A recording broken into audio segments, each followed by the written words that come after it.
I don't know how many of you guys actually watch Married to Medicine, but I've been watching it for years, literally since the first season because I wanted to do pre-med as a kid. And watching it recently had me pretty confused and befuddled for a lot of reasons.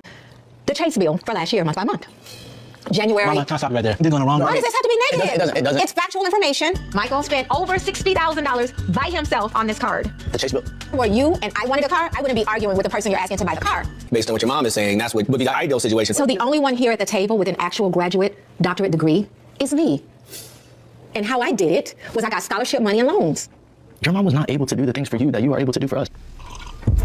What about all the rich white kids, their parents pay for their way to do everything, and then they get out of college debt-free and are millionaires?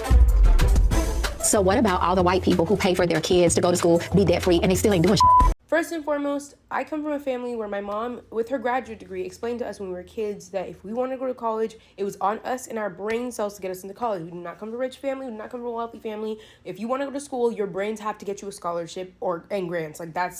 There's no way around it. Or you're going to have to take care of your own loans and deal with it on your own time.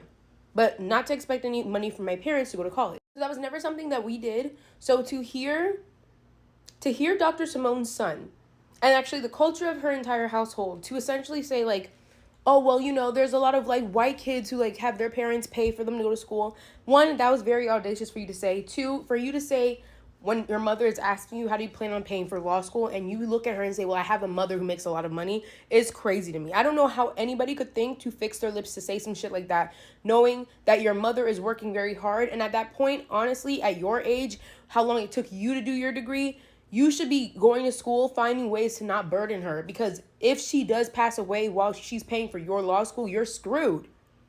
Why are your grades not good enough for you to think about scholarships on the first try? That doesn't make sense to me. Because if you're already thinking about how you're going to actually do graduate school, and you're already thinking about going to law school, correct? If you already have the thought to go to law school, that means your GPA had to hit a certain range, meaning that you had to have a certain amount of knowledge. If you have that type of knowledge, why is your GPA then not high enough for you to get a scholarship to pay for your law school? That doesn't make sense to me. Why are you trying to burden your mother? Why would you do that? Why would you do that? That doesn't make any sense to me. I'm very confused.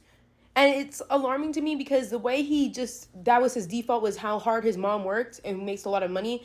The woman who ends up with him forever is going to be miserable because he's going to expect you to work for literally ever. And that's so upsetting to me.